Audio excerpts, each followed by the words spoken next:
Vamos orar? Senhor, meu Deus e Pai, graças nós te damos, Senhor, por mais, Senhor, esse privilégio que Tu nos concede de poder estar aqui na Tua casa e poder sentir, Senhor, a Tua presença. Sabemos, Senhor, que Tu estás aqui. E agora, Senhor, nós oramos pelo Teu servo, que estará, Senhor, ministrando a Tua palavra. Deus, usa ele poderosamente, Pai.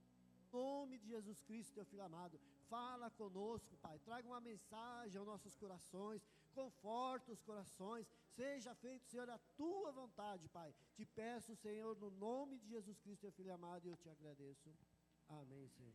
Louvado seja o nome do Senhor.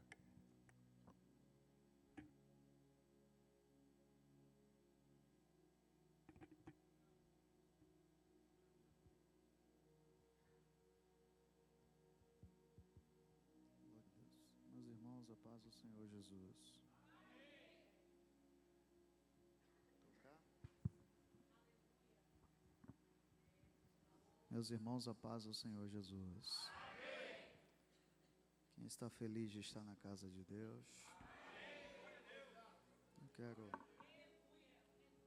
um culto de ceia, né? Fazer uma leitura com os irmãos em Mateus capítulo 6.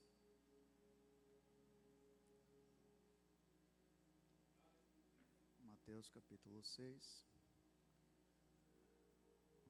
Deus nos trouxe uma palavra para compartilhar com os irmãos nesse culto de ceia, né? Sobre ceia. Amanhã nós estaremos encerrando nossa semana de cruzada, né? E creio que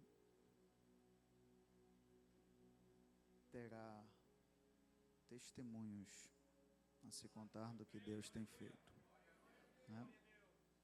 Mateus capítulo 6, verso 19 e 20.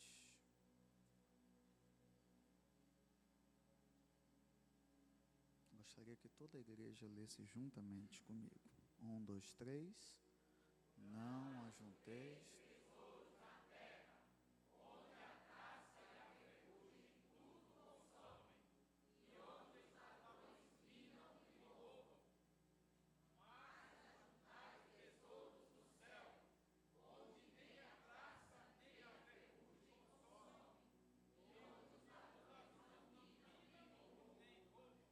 Muito obrigado. Deus abençoe. Antes de eu começar a ministrar, eu quero amanhã, talvez, como o culto é menos extenso, então quero hoje já aproveitar para agradecer a toda a receptividade de todos os irmãos, o carinho do pastor da nossa igreja. Que Deus possa abençoar o pastor, a sua família, tá? Ontem eu cometi um equívoco e quero fazer aqui uma ressalva. O Júnior é tão meu amigo e ontem eu falei presbítero Júnior. Ele não é mais presbítero, agora ele é evangelista, né? Você me perdoa, Júnior, porque, tá? Você esquece também, eu também, quando eu fui consagrado logo a pastor, eu era evangelista. E aí eu passava no corredor da igreja, os irmãos falavam, paz, pastor. Eu sempre achava que era alguém, menos eu, porque fiquei quase 10 anos como evangelista. Então, quando alguém passava e falava assim, paz, pastor, eu olhava para ver se tinha algum pastor perto de mim, aí eu lembrava, é eu. Aí eu respondia, paz do Senhor. Então, ontem eu cometi o equívoco. Você foi abençoado por Deus, a quem muito é dado, muito é cobrado, e hoje está como evangelista na casa de Deus. Que Deus possa abençoar o seu ministério, tá? E que essa unção venha lhe trazer também muitas almas aos pés de Jesus através da sua vida, tá bom? Então eu quero pedir perdão por esse erro, apesar de ser meu amigo, nem eu sabia que ele tinha sido consagrado, irmão, tá? Ele não me convidou. Mas, né, Deus possa abençoar todos os irmãos, tá bom? outra ressalva que eu quero fazer. Cadê a Carol, a sua esposa? Cadê a Carol? Está ali. Ontem a Carol ficou com ciúme, pastor.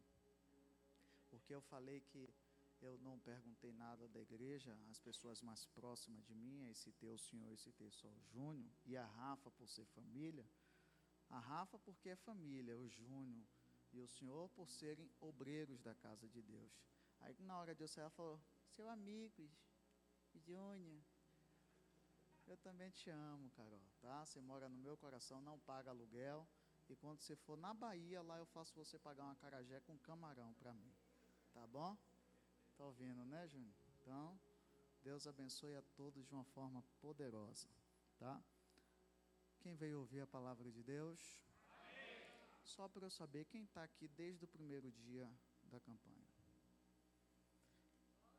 Quem veio só 2 dias? Quem veio 3?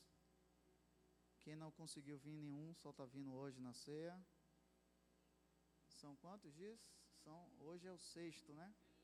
Quem veio os 6 dias? Quem veio os 6 dias, faz assim. Pronto. Deus abençoe a todos.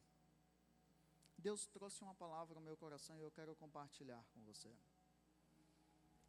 Falar do ministério de Jesus é um privilégio muito grande, porque para mim, como pastor, falar do ministério de Jesus, eu acredito que é a mensagem mais fácil que qualquer pastor possa pregar.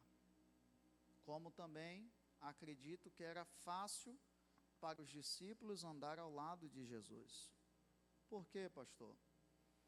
Porque andar com Jesus era sinal de que as coisas iriam acontecer. É mesmo, pastor? É. Por mais que muitas das vezes parecia estar tudo dando errado, no final dava tudo certo.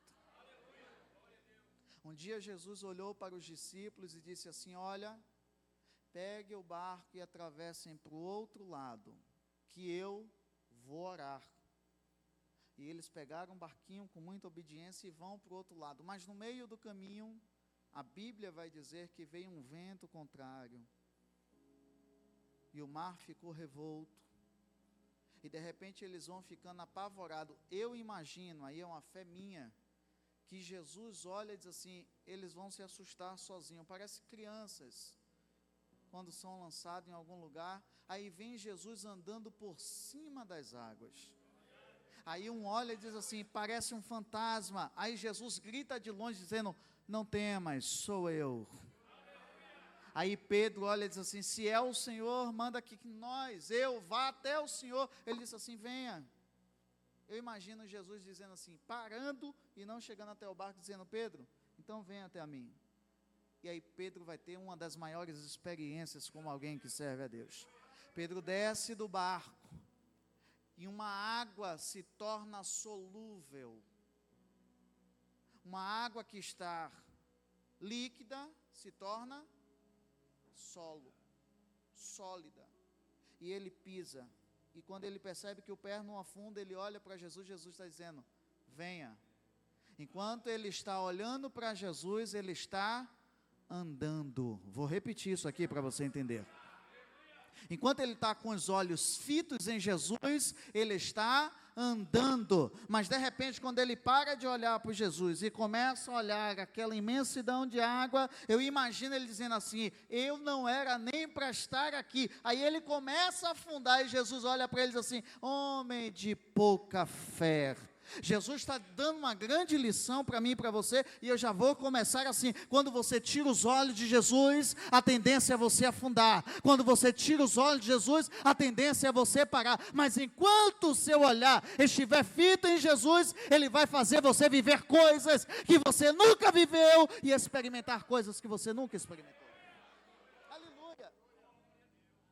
Então falar de Jesus é coisa boa. É fácil pregar sobre Jesus.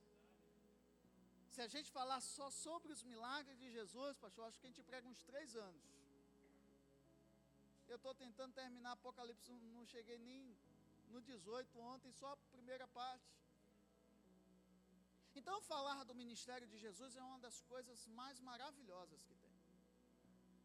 Só que no capítulo 6 de Mateus, é chamado o capítulo das comparações, porque foi o maior sermão que Jesus pregou, chamado Sermão da Montanha. Imagine Jesus subindo uma montanha e a multidão atrás dele. E Jesus vai pregar, não 10 minutos, não 20, não 1 hora, não 2, mas segundo alguns estudiosos, Jesus prega por 17 horas. Imagine você ter paciência para ouvir alguém falar 17 horas. E Jesus está ensinando.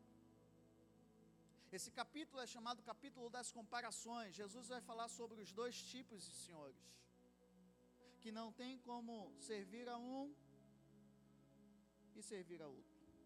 Jesus vai falar sobre os 2 tipos de justiças. Jesus vai falar sobre os 2 tipos de orações.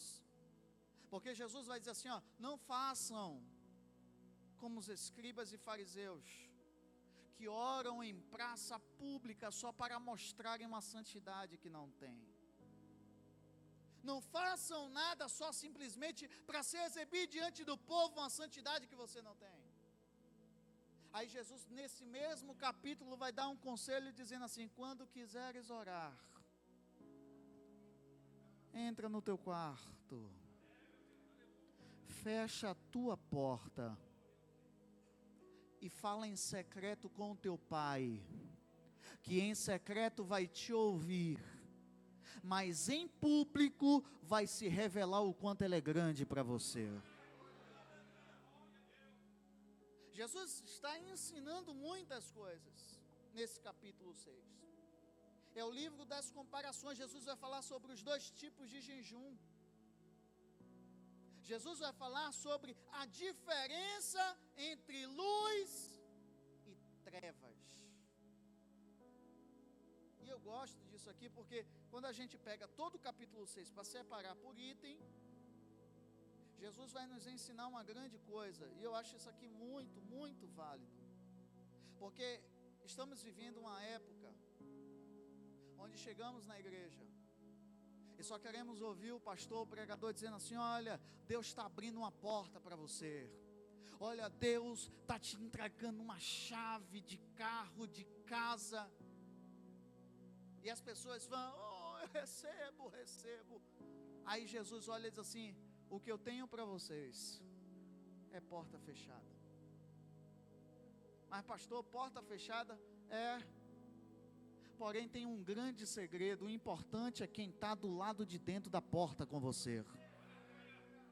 Porque para Noé ele fechou a porta, mas do lado de dentro tinha providência. Para a mulher que estava desesperada pela filha, dentro de casa, e manda o marido ir atrás de Jesus, e Jairo vai lá, quando Jesus chega na casa dele, a Bíblia diz que ele olha e diz assim, tem muita gente aqui dentro, manda tirar todo mundo de dentro da casa e fecha a porta, porque o que eu tenho para operar do lado de dentro, quem está do lado de fora não vai entender, o que eu tenho para fazer do lado de dentro, quem está do lado de fora não consegue compreender, mas depois que eu abrir a porta e o milagre já está feito, eles só vão poder glorificar, porque não vão entender como é que a porta está fechada e o milagre está acontecendo. A gente tem N textos da Bíblia, o profeta olha para a mulher e diz assim, pega vasos emprestados, põe dentro e fecha a porta, porque a porta está fechada, mas não vai faltar providência de Deus. Vou repetir isso aqui para a gente entender, a porta está fechada, mas Deus está do lado de dentro da porta dizendo, eu estou cuidando de você nos mínimos detalhes.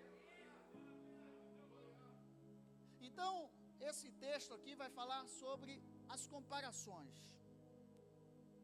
Só que eu quero hoje falar só sobre o verso 19 e 20, porque olha só o que a palavra de Deus nos diz. Coloca na tela para mim, por favor.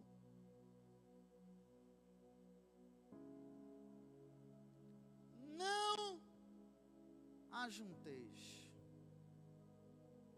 tesouro na terra, onde a traça e o ferrugem tudo consomem, e onde os ladrões minam e roubam. Só que aí ele vai dar um conselho no verso 20. Mas ajuntai tesouro, onde nem a traça, nem a ferrugem consomem, e onde os ladrões não minam e nem roubam. O tesouro do verso 19 é diferente do tesouro do verso 20. O tesouro do verso 19 vem de uma linguagem grega que quer dizer tesauros, pedras preciosas, prata, ouro, rubi. Já o tesouro do verso 20 vem de uma linguagem grega também que quer dizer ousar, um tesouro abstrato. Você não toca, você não vê, mas ele é real. Vamos lá. Se nós pararmos para imaginar como é que funciona isso, pastor. Eu lembro de um profeta chamado Isaías, lá em Isaías 33:6, se não me falha a memória. Deus dá uma ordem a ele dizendo: vai diante do rei Ezequias, diz a ele para colocar a casa dele em ordem, porque certamente morrerás. Agora imagine você como profeta, lá vai, com toda ousadia. Eita, Deus mandou. Chega lá, põe o dedo na cara do camarada, dizendo: olha, assim diz o Senhor, põe a tua casa em ordem, porque certamente morrerás e não viverás. Entreguei o recado, Senhor, estou indo embora. Quando ele dá as costas e sai, a Bíblia diz que Ezequias se vira para a parede, coloca a sua cara no pó e diz: Senhor, lembra de tudo que eu fiz diante do Senhor. Eu imagino, é uma crença minha, eu estou aqui fazendo uma conjectura. O anjo pega o caderno celestial e diz assim: deixa eu ver o saldo de Ezequias aqui. É verdade, Senhor, ele tem saldo aqui na terra. Ele fez coisas boas lá e tem saldo aqui no céu também, ó. Aí a Bíblia diz, imagine, o profeta já entregou o recado, está indo embora. Deus brada de novo e diz assim: volta lá, Isaías, e diz a ele que eu estou acrescentando mais 15 anos de vida sobre ele. Tem pessoas tão preocupadas em ter, comprar, adquirir nessa terra, que está esquecendo que precisa juntar tesouros celestiais. Mas vamos lá. A Bíblia vai falar sobre uma parábola que Jesus vai contar, que para mim, pastor Diego, não é uma parábola. Porque em nenhuma parábola se dá nome a personagem. E Jesus vai falar sobre um homem que ele intitulou de rico, e o outro ele chamou pelo nome, Lázaro. E ele disse que os dois morreram. Só que o que eu acho incrível é que o próprio Jesus vai dizer assim: e o rico vestia-se de pano de púrpura. Para quem estuda a Bíblia e conhece um pouco, sabe que o pano púrpura era associado à realeza do sacerdote. Lá no Pentateuco, o sacerdote limpava o altar do Senhor. Os coatitas eram os 3 da família de levitas, descendentes de Coates, filho de Levi, e eles tinham a responsabilidade de transportar os objetos sagrados do Senhor, e também cobrir o altar depois que ele limpasse. E depois que limpasse, eles pegavam um pano, chamava púrpura, e colocava por cima do altar, dizendo: o altar está limpo. Só que o Senhor está dizendo que esse homem rico, apesar de se vestir de púrpura, quando ele morre, ele vai para o inferno. Mas Lázaro, que não tinha nada, não tinha linho, não se vestia de púrpura, quando morre, vai para o seio de Abraão. Não é o que você tem na terra que te dá passagem para o céu, é o que você juntou no céu que vai fazer você entrar lá. Então eu quero rapidamente, eu tenho pouco tempo, mas eu quero rapidamente pregar nessa noite sobre os 3 inimigos do arrebatamento. Diga assim: existem. Está fraco? Diga: existem 3 inimigos do arrebatamento. Primeiro inimigo está no texto. Diga assim: ferrugem. Nada que Jesus falava em vão. Vamos voltar à segunda série, quinta série, não sei hoje mais em qual série dá esse assunto. Mas o que é ferrugem, pastor? Ferrugem é a junção de 3 elementos: ferro, água e ar. Toda vez que a água bate no ferro, se junta no ar e libera uma partícula chamada elétron, que automaticamente abre uma brecha no ferro. E ali, automaticamente começa o ferrugem. Coisa simples, de química. Só que tem uma grande coisa.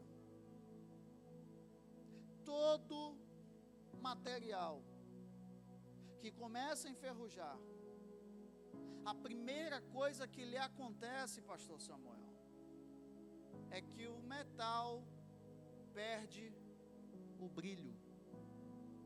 É bonito. Só que quando começa a enferrujar, perceba isso em carro hoje em dia. O carro está todo bonito. Aí você vai fazer uma vistoria, de repente embaixo, você percebe que lá está enferrujando.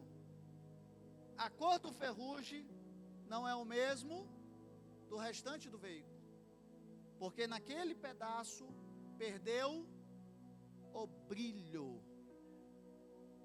A minha geração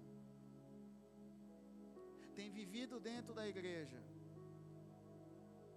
enferrujada, não tem mais o brilho do Espírito Santo, não sente mais a presença de Deus. Entra culto e sai culto e está tudo normal. Entra culto e sai culto e não tem batismo com o Espírito Santo.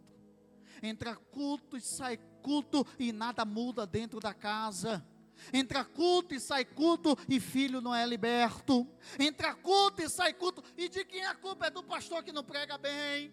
A culpa é dos músicos que não têm unção. Não, a culpa é sua, porque está enferrujado. E a primeira coisa que o ferrugem faz é tirar o brilho. Diga assim: perdeu o brilho. Está fraco? Diga: perdeu o brilho. Mas vem uma outra situação, pastor. Toda vez que qualquer metal enferruja, ele fica mais pesado. Ele começa a se tornar um peso para as outras pessoas. Ele não ora mais, ele vive da oração dos outros. Ô irmão, estou tão fraco, estou tão desanimado. Você ora por mim? Ô pastor, ora por mim que eu ando tão para baixo. Você está enferrujado. Só que, graças a Deus, que Deus não despede ninguém da mesma forma. O que mais vale na vida de quem serve a Deus não é o que você possui, é o brilho do Espírito Santo.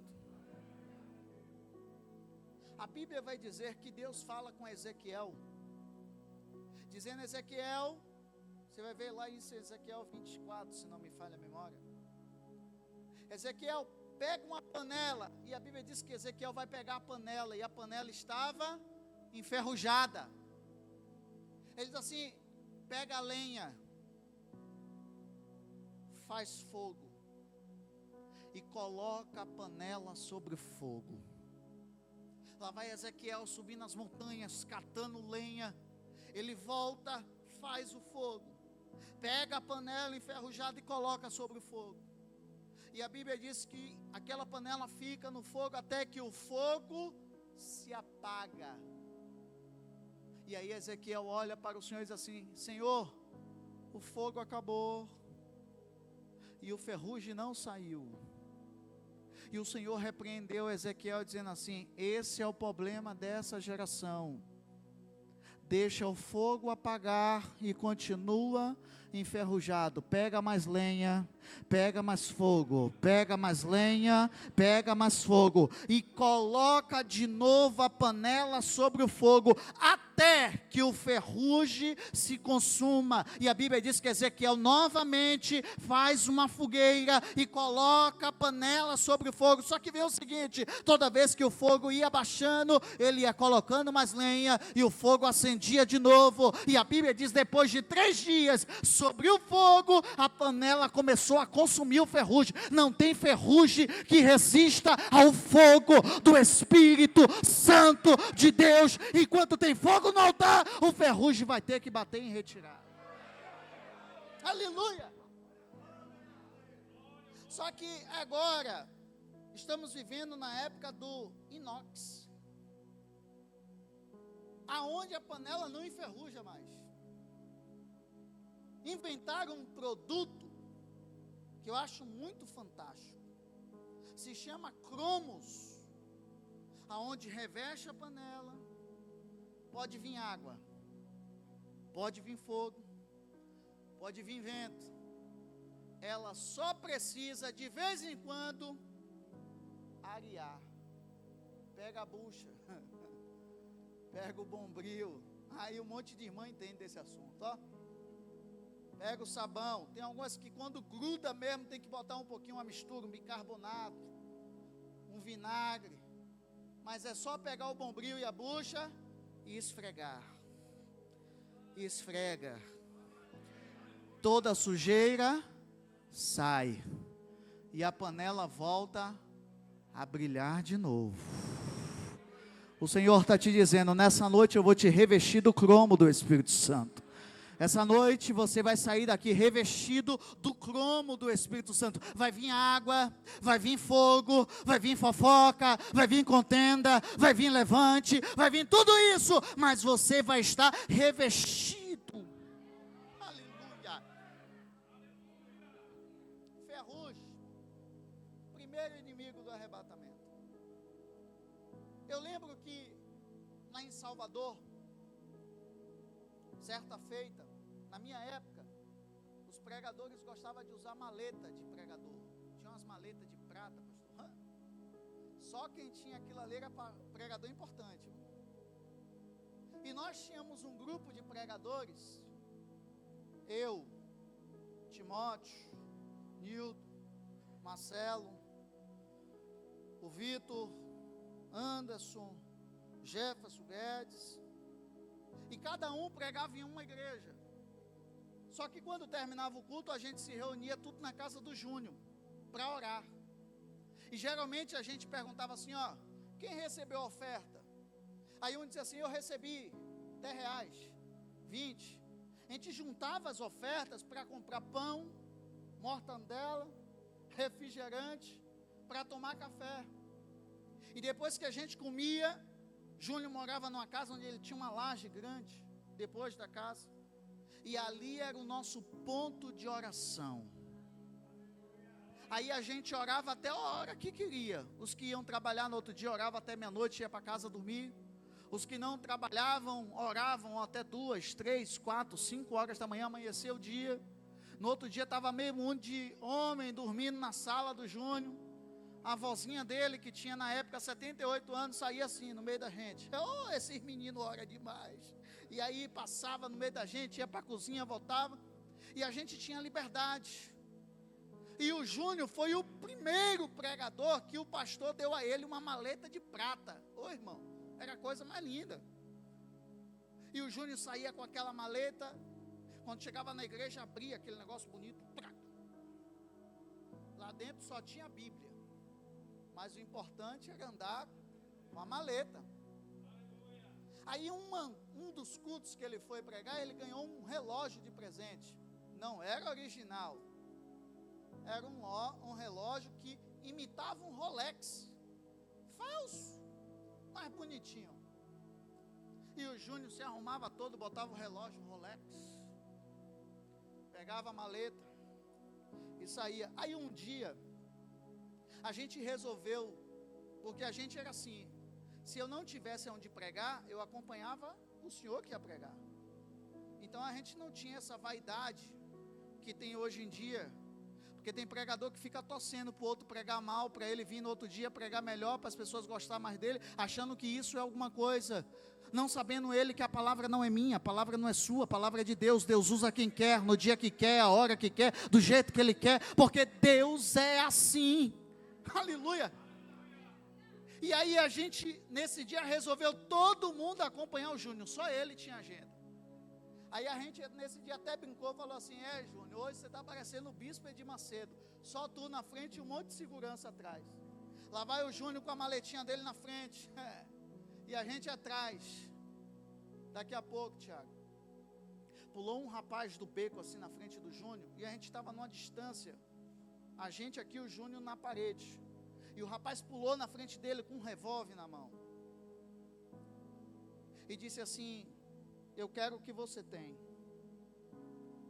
O Júnior fez: calma, rapaz. Colocou a maleta no chão. Falou: fica tranquilo, eu vou te entregar tudo. E a gente, atrás dele, não teve reação. A gente vai fazer o quê? O camarada está armado.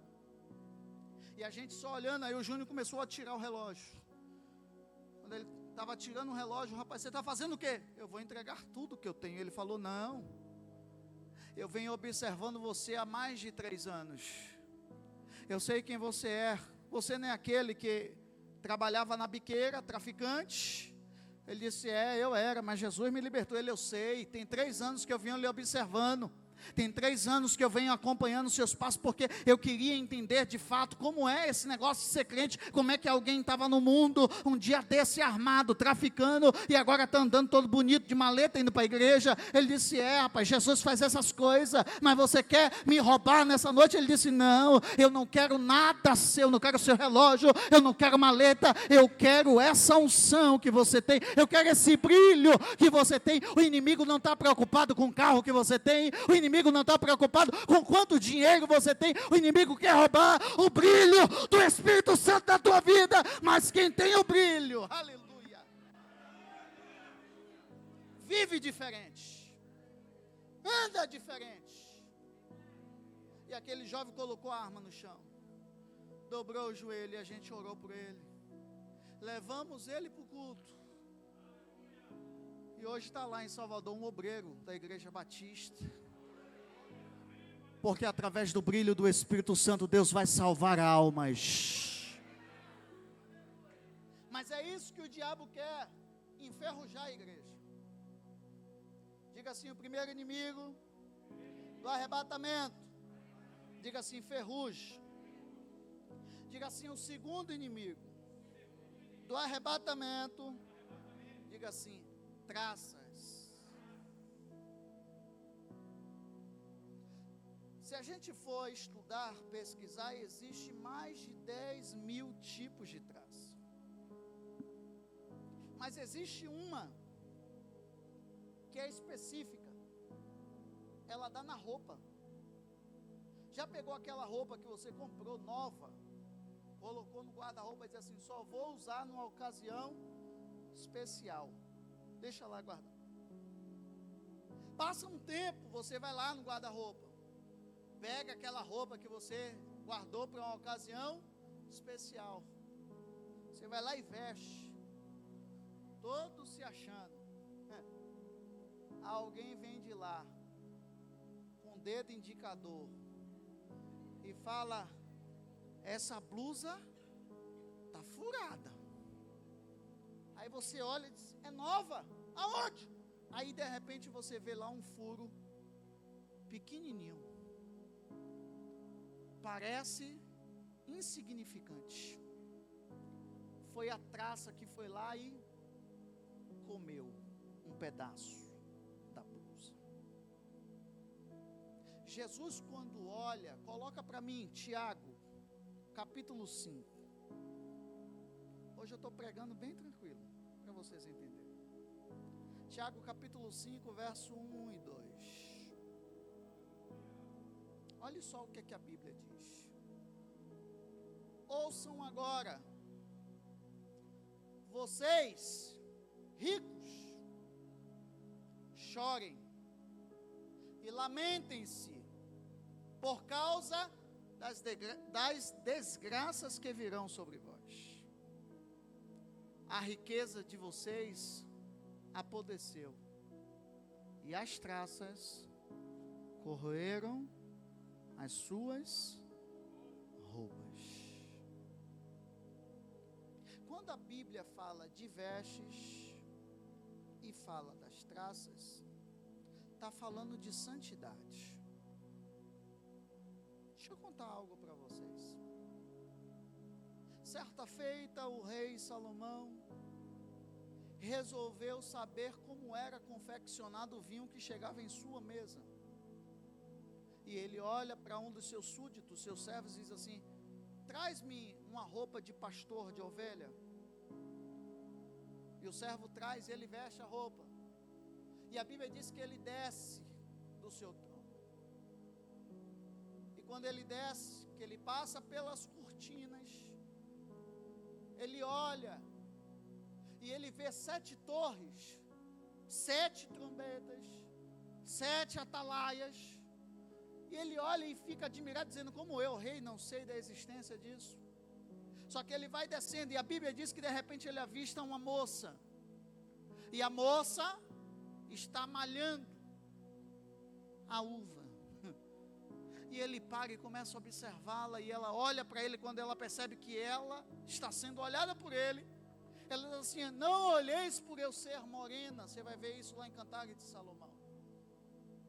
Ele disse: não, é que eu estou observando algo. Eu estou vendo todas as moças fazendo o mesmo trabalho que você, mas só você está com as suas vestes limpas.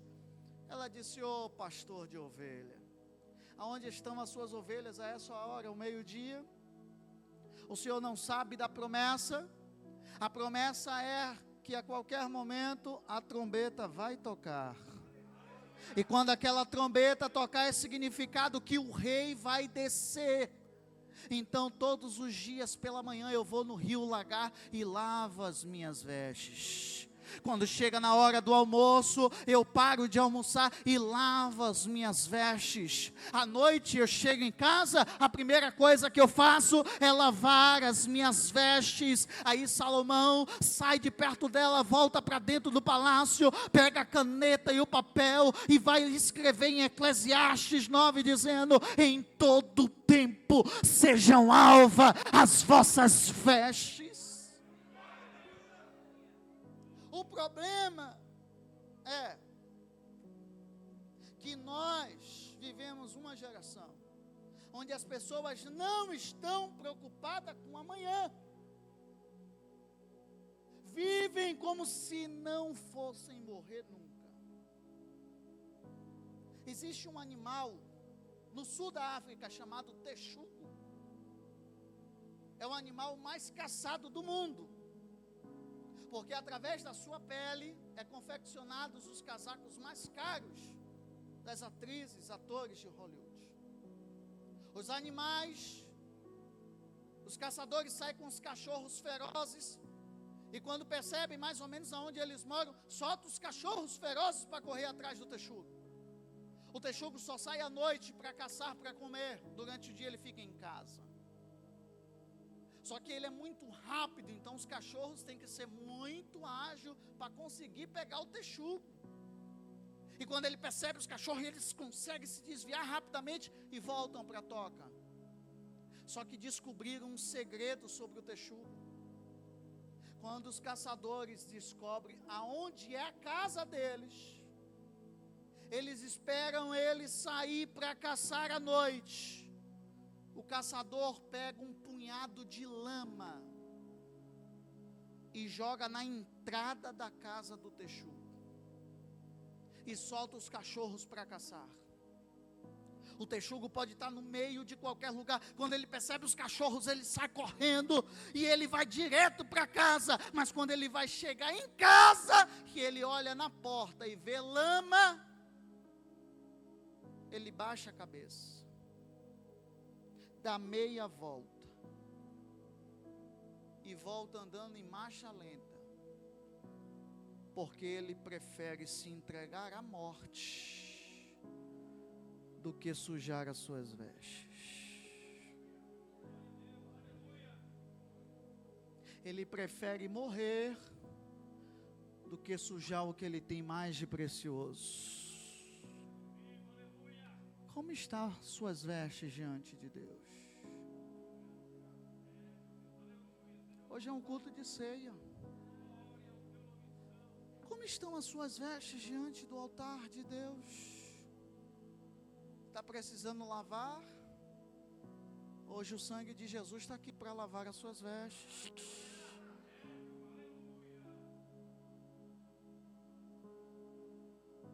Eu tenho 1 minuto.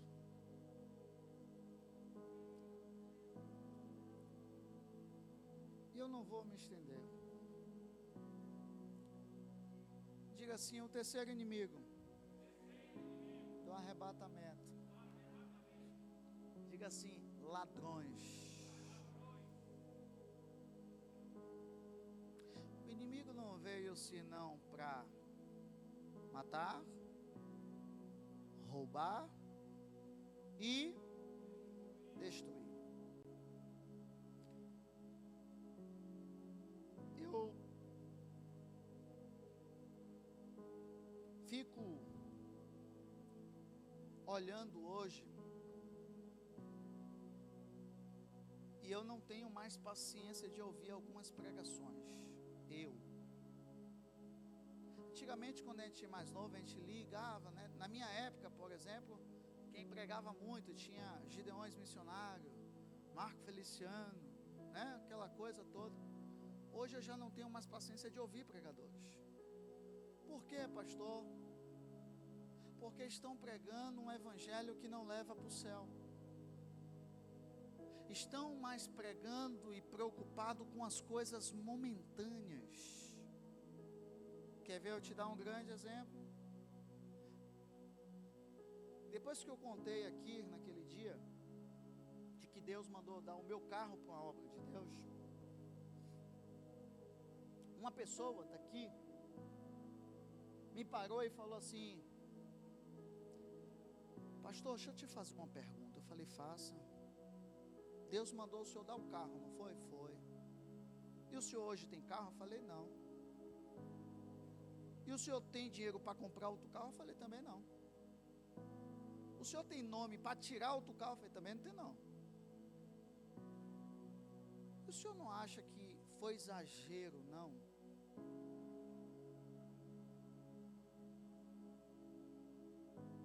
Aí eu lembro do que Paulo prega. Aquele que espera somente nesta vida é o mais miserável dos homens.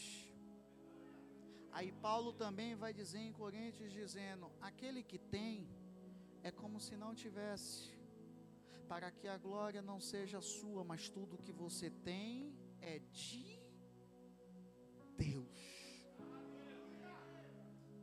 O problema da minha geração é que estão juntando o tesouro no lugar errado. O problema da minha geração é que está mais preocupado com as coisas terrenas do que as coisas celestiais. Aqui essa vida é passageira, a gente só está de passagem, mas no céu a vida é eterna.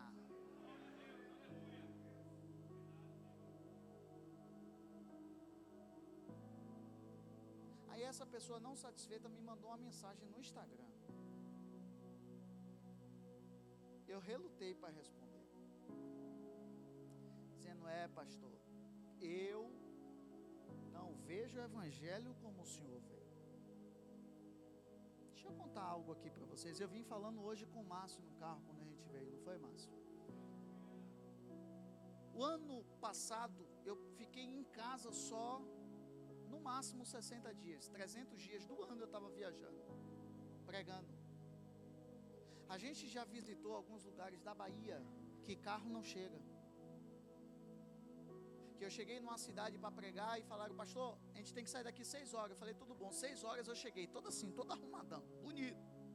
Falou: pastor, tira o sapato e a calça, põe uma bermuda. Eu falei: não, varão, não sai de bermuda não. Pastor, vai por mim, pastor. Ou então pega uma calça e arregaça a calça até as canelas e tira o sapato. Porque a gente andou quase 1h30 por dentro do mato, do barro, do mangue. E quando a gente chegou próximo da igreja, falou: pastor, agora a gente toma banho nesse lago aqui para se lavar. Aí sim a gente se arruma para chegar na igreja. E quando eu cheguei na igreja, eu falei: Deus ajude, porque eu tenho uma voz tão baixinha que se eu pregar sem microfone, eu acho que o povo não vai me escutar. E quando eu cheguei na igreja, eu não vi som. Eu pensei: oh Jesus, eu estou pego hoje. Vou ter que gritar, vou voltar sem voz. Aí de repente o irmão falou, o irmão dirigiu o culto todo no gogofone. Falou: mas na hora do pregador tem microfone. Eu falei: graças a Deus. Aí o irmão me vem com aqueles alto-falantes de feira. Ei, você! Pastor, o microfone. Você fala naquele negócio, a sua voz sai que nem pato. Aí eu comecei, eu lembro exatamente daquele culto que eu peguei aquele negocinho do alto-falante e falei: irmãos, eu vou dizer que eu estou alegre em estar aqui, mas eu estou surpreso. Porque eu nunca andei tanto na minha vida, e eu já estava lembrando que eu tinha que andar 1h30 de volta. Só que quando eu falei a parte do Senhor e comecei a ler o texto, uma criança de 14 anos levantou e começou a adorar a Deus. E aí os irmãos começaram a bater palma e cantar o hino, e eu querendo pregar. Só que a menina começou a bailar na igreja, e aonde ela passava, os irmãos caíam de joelho e começavam a adorar a Deus. E eu comecei a sentir a presença de Deus. E aí Deus usou a boca daquela menina dizendo assim: você visita tantos lugares bonitos e chiques, mas a minha presença não está mais lá. Mas eu trouxe você aqui para te mostrar que eu estou em lugares inusitados, mas eu sou o mesmo ontem, sou o mesmo hoje, sou o mesmo eternamente. E eu lembro que eu estava recém-operado do joelho, e eu não tinha falado nada dos irmãos, que eu andei 1h30 murmurando, com o joelho doendo. A menina veio devagarzinho, colocou a mão no meu joelho e falou assim: vou tirar a dor. Ninguém sabia que meu joelho estava doendo. Eu comecei a chorar. Ela disse assim: sou o Deus que trabalha de forma diferente. O mal da minha geração é que está procurando riqueza no lugar errado. O mal da minha geração é que está mais preocupado com as coisas terrenas. Mas o que Deus tem para dar para você são coisas celestiais. Pastor, vem, sobe aqui, senão eu vou pregar até 10 horas e a gente não faz assim. O último inimigo do arrebatamento: ladrões. E a Bíblia vai dizer: guarda o que tens, para que ninguém roube. Só quem rouba é quem, irmãos? Só ladrão. Guarda o que tens, para que ninguém. Quando fala ninguém, é que muitas das vezes o diabo não vai vir aqui em pessoa roubar o que é seu. Ele vai usar algumas pessoas para roubar a sua paz. Ele vai usar algumas pessoas para roubar a sua paciência e você pecar. Só que a Bíblia diz que a nossa luta não é contra a carne, não é contra o sangue. Tem gente lutando de forma errada. Mas pastor, as coisas não estão mudando lá, porque você está orando pouco. Porque se você realmente entregar tudo no altar de Deus, e orar e entregar tudo na mão dele da forma certa, aonde você chega o diabo tem que bater em retirada. É ou não é assim, irmãos? Jesus vai chegando, o endemoniado de Gadara diz assim: o que você veio fazer aqui, Jesus? Nem esperou Jesus chegar lá, já foi gritando: já estamos indo embora. Porque aonde Jesus chega, o diabo tem que bater em retirada, o nome do Senhor tem que ser glorificado. Pregar mais não, que tenha ceia, pastor, já passei 10 minutos, sobe aqui, se o senhor não subir eu não paro não, sobe aqui em nome de Jesus, se coloque de pé e receba o seu pastor.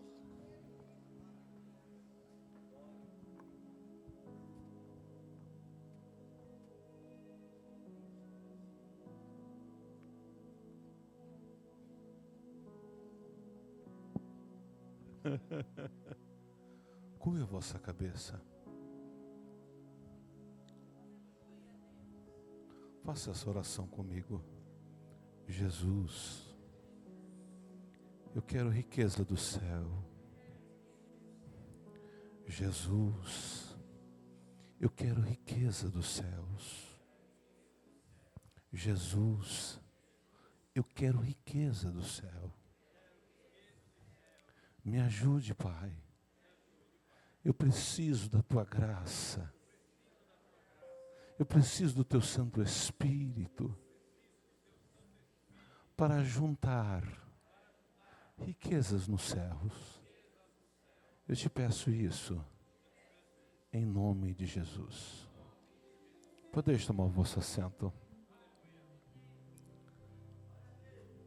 Coloca para mim a letra: o mercado está vazio. Jesus vem. Jesus vem, igreja. O mercado está vazio, seu trabalho já parou. O martelo dos obreiros, seu barulho já cessou. O sem-feio lá no campo terminar no seu labor. Até, eita Deus, é a volta do Senhor. O Rei está voltando. O Rei está voltando. A trombeta está soando. Meu nome a chamar. O Rei está voltando. O Rei está voltando. Aleluia. Aleluia.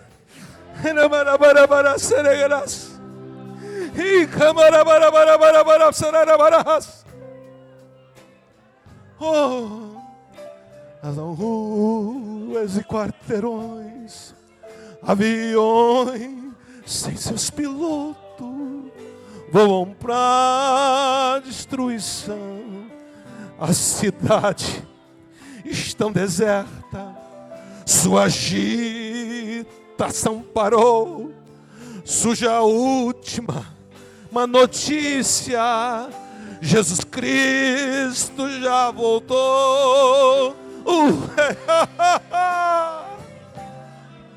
Ei, vai acontecer.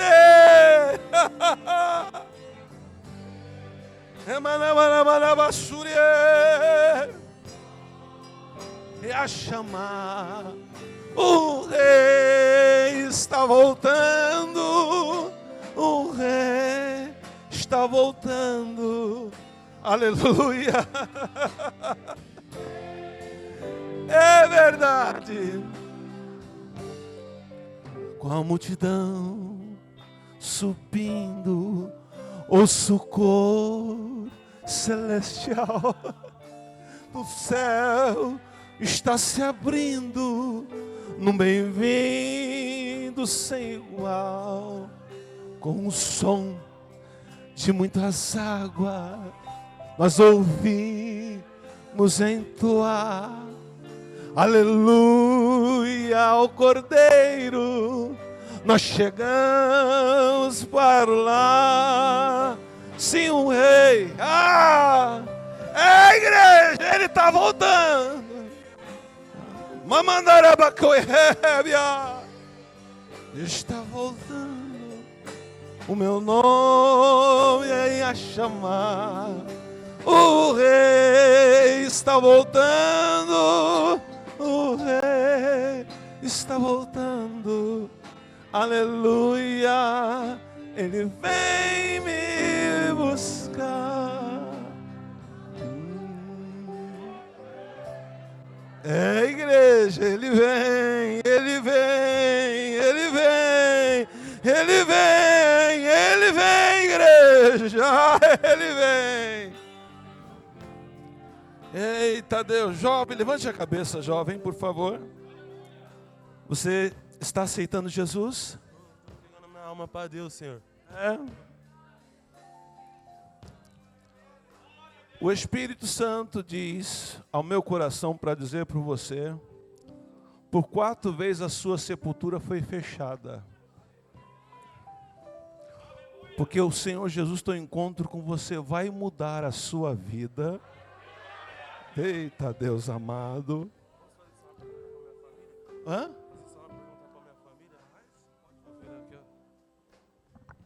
Aí, mãe, hoje, nessa noite, estou muito emocionado, falando de coração para você. Chamo você aqui só um minuto, que eu tô entregando a minha alma para Deus, de corpo e alma. Foi muito difícil para mim chegar nessa conclusão, mas hoje Deus tocou no meu coração, e todas as palavras que eu escutei aqui no altar foi direcionada para mim, para muitas pessoas que estão aqui, e eu peço glória para Deus e muito obrigado para todos. E com a fé que Deus está trazendo no meu coração, eu tenho fé que eu vou salvar muitas pessoas e minha família junto vai vir comigo. Glória a Deus. Vem aqui, mãe.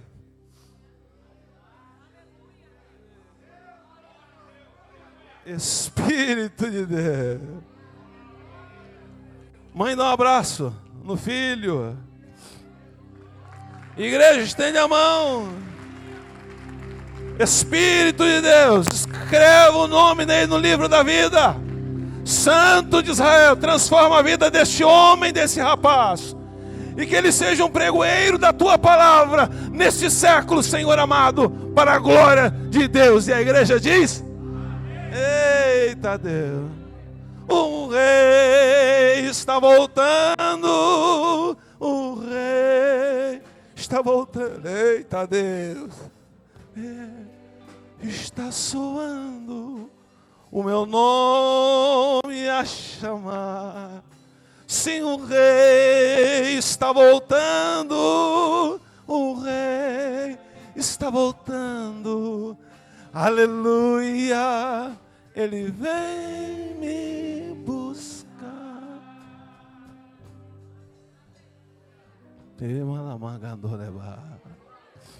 Deba kawada mana mana mama ye kawada mana baba le balake. Ibida vasara bagamba mana yore mana se. Igreja, o Espírito Santo toca em meu coração. Quando eu falar a palavra igreja, vocês vão dizer Brasil. Nesta oração que eu irei fazer, o Espírito Santo irá colocar palavras e eu falei, igreja, vocês vão clamar Brasil. Senhor Jesus, Pai eterno, proteja a nossa nação. Senhor amado, porque o demônio da miséria quer destruir a nossa nação. Igreja, Senhor amado, socorre a nossa nação. Não deixa a mercadoria faltar nas prateleiras. Jesus, socorre. Espírito de Deus, entra lá em Brasília e destrói as fortalezas malignas. Pai poderoso, Senhor amado, nós repreendemos a escassez, nós repreendemos a miséria. Espírito de Deus, igreja, socorre o Brasil, Jesus. Pai poderoso, Pai eterno, eu vou fazer um pedido especial que o Espírito Santo coloque em meu coração. Guarda os teus nesse flagelo que está para acontecer. Guarda os seus. Guarda os seus. Guarda os seus, Pai poderoso. É o que eu te peço, em nome de Jesus. Amém, igreja?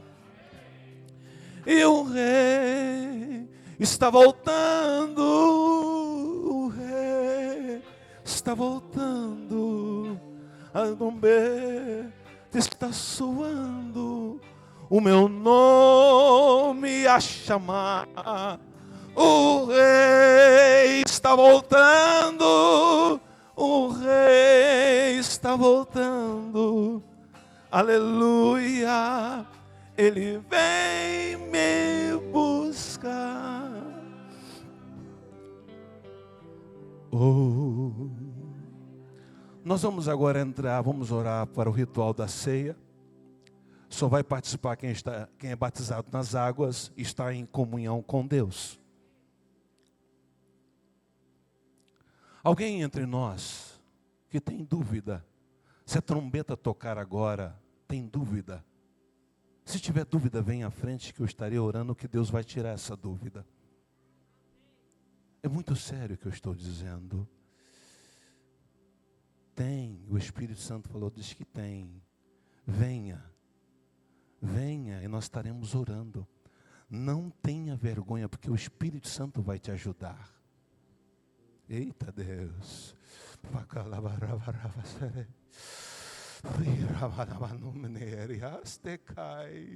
Venha correndo, venha. Tem veste nova. Tem colírios.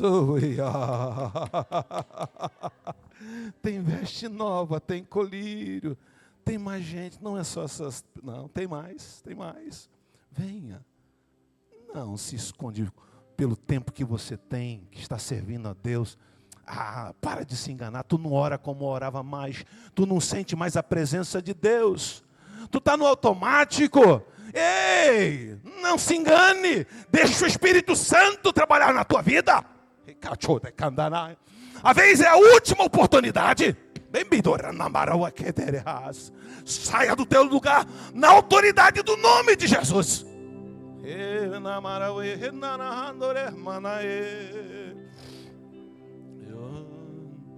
Oh, aleluia,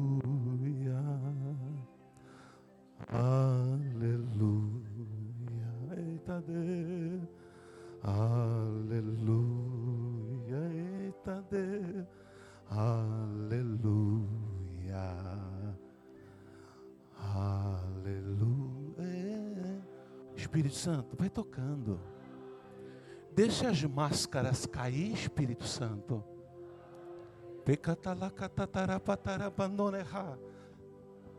Aleluia.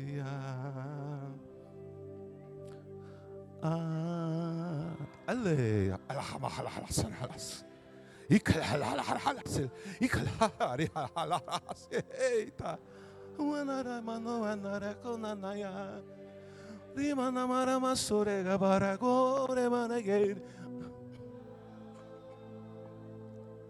Aleluia.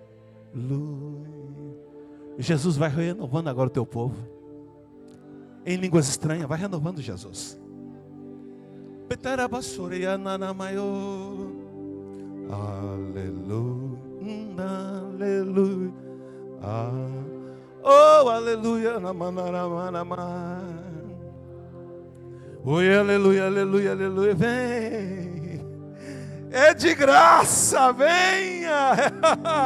Se tem sede, tem fome, venha, que é de graça.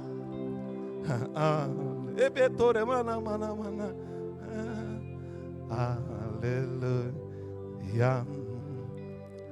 Aleluia.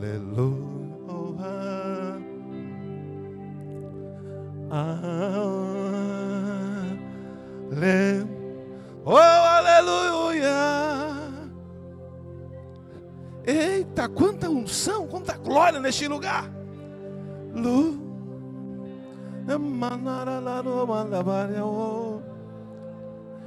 Espírito Santo, posso orar? Não, tem mais gente. Ele está dizendo que tem mais gente.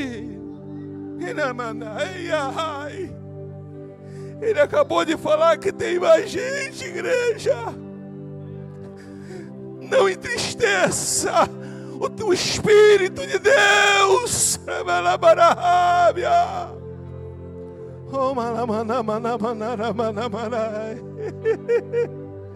Oh, aleluia.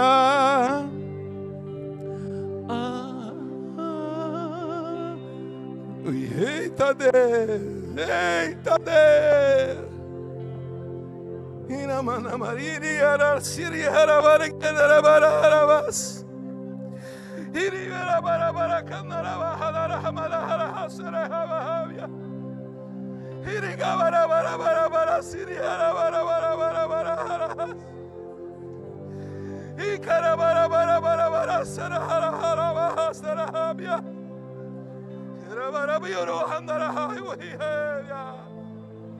Oh, glória. Yes. Espírito Santo, posso orar?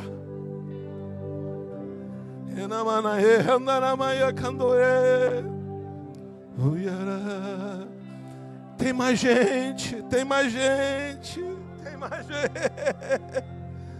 Não se esconda, não faça isso. Aleluia. Aleluia.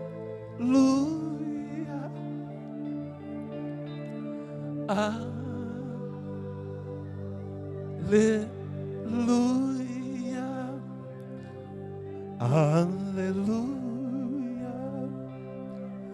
Aleluia.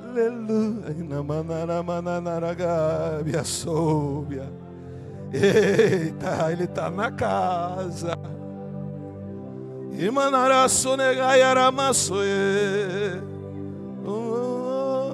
Ele está na casa. Aleluia. Jesus.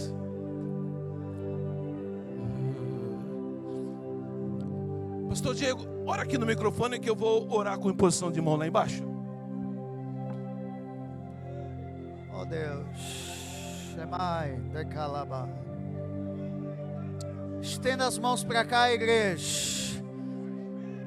Esse é um culto espiritual de Santa Ceia, onde Deus troca as vestes, onde Deus perdoa pecado, onde Deus faz coisas novas, e as pessoas que entraram aqui cabisbaixo espiritualmente, entraram aqui mortas espiritualmente, hoje tem vida, hoje tem ressurreição, hoje tem veste nova, hoje tem coisa nova para você. Orabaia, Sheminácia. Hoje é dia de renovo. Hoje você vai voltar a falar em línguas estranhas. Hoje você vai sair daqui cheio do Espírito. Estenda as mãos para cá e ore, ore, ore, ore. A igreja ora. Enquanto a igreja ora, Deus trabalha. Enquanto a igreja ora, Deus enche. Enquanto a igreja ora, oh, Jesus, aqui está o teu povo. Aqui está a tua igreja, Senhor, diante do teu altar. Aqui está